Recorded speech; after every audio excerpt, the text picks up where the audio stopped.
अस्सलाम वालेकुम everyone, welcome back to my YouTube channel. कैसे हैं आप? उम्मीद करती हूँ आप सब खैर खैरियत से होंगे। आज मैं आपके लिए लेके आई हूँ ओझरी।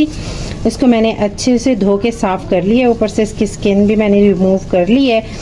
अब मैंने इसकी थोड़ी सी मैरिनेशन करनी है ताकि इसमें कोई स्मेल ना हो। सबसे पहले हमने 1 चम्मच अदरक और लहसुन का पेस्ट डालना है इसके अंदर, और थोड़ा सा विनेगर डालना है हमने इसकी स्मेल ख़त्म करने के लिए। और ये है 1 लेमन, उसका रस निकाला है मैंने, ये डाल दिया।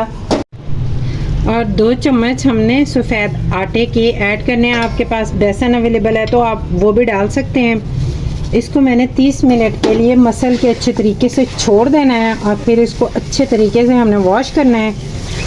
ये देखिए इस तरह।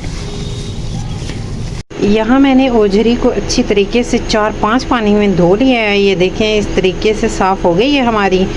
और अब हमने गर्म पानी के अंदर फिर से इसे एक बॉयल देना है अच्छे तरीके से, इसकी स्मेल दूर करने के लिए। हमारा पानी बॉयल हो रहा है। अब इसके अंदर ओझरी हमने डाल दी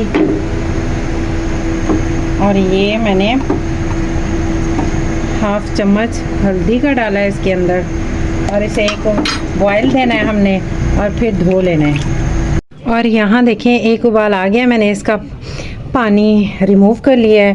और अब मैं इसके अंदर डालूँगी 1 चम्मच अदरक और लहसुन का पेस्ट, और मैंने 2 मीडियम साइज़ के टमाटर लिए हैं, इनको काट लिया मैंने, ये डाल दिए इसके अंदर। और ये हैं हमारे पास प्याज, ये प्याज मैंने 2 अदद लिए हैं, ये डाल दिए इसके अंदर। 1/2 चम्मच सफ़ेद नमक डाल लिया इसके अंदर। 1/4 कुटी हुई लाल मिर्च, ये डाली है इसके अंदर।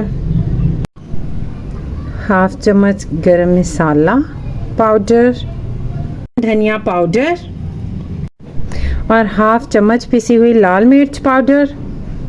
यहाँ मैंने कुछ खड़े मसाले लिए हैं, जायफल, जवित्री, बादियान के फूल, बड़ी इलायची, ज़ीरा, दालचीनी, ये डाल देने हैं हमने इसके अंदर। ये मैंने डाल दिए और 2 गिलास पानी के शामिल कर दिए इसके अंदर। और उसके बाद हम इसको 30 मिनट बाद चेक करेंगे। और यहाँ पे हमने इसका पानी खुश्क करना है अच्छे तरीके से। इसके अंदर फिर ऑयल डालना है।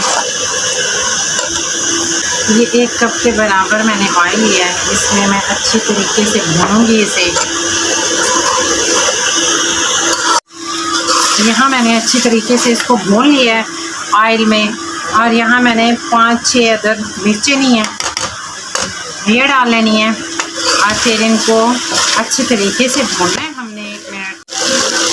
2 चम्मच के बराबर यहाँ मैंने दही ली है और ये डाल दी इसके अंदर थोड़ी सी ग्रेवी के लिए। और ये देखें यहाँ भून लेना है और हल्की सी ग्रेवी रखनी है हमने। और ये हमारी ओझरी की फाइनल लुक तैयार है माशाल्लाह से। अब इस पे हमने डालनी है मेथी, थोड़ी सी गरम मसाला पाउडर, और यहाँ धनिया और सब्ज़ मिर्च। ओझरी जो है मैदे के लिए मुफीद है। आप लोग इस रेसिपी को घर में ज़रूर ट्राई कीजिएगा। फाइनल लुक तैयार है हमारी। उम्मीद करती हूँ आज की रेसिपी आपको अच्छी लगी होगी। प्लीज़ इसे लाइक, शेयर एंड सब्सक्राइब लाजमी करते हैं।